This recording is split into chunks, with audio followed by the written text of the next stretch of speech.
Hello दोस्तों, कैसे हो। मैं आशा करता हूँ कि अच्छे होंगे। आज हम बनाने जा रहे हैं मैग्नेट कार, चुंबक से चलने वाली कार। वीडियो को लाइक कर दें और चैनल को सब्सक्राइब करना मत भूलना। तो चलिए बिना देरी किए वीडियो की तरफ। इसके लिए हमें चाहिए 2 टायर, 2 पाइप या कोई छोटी नलकी ले सकते हो आप, और एक फेविकोल की डिब्बी, या आप और कुछ ले सकते हैं जिससे हम कार की बॉडी बना सकें।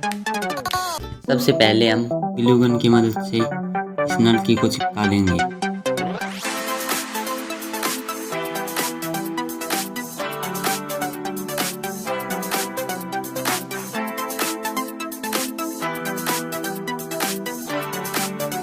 इसके पीछे लगाएंगे हम मैग्नेट, जिससे हमारी कार चलेगी।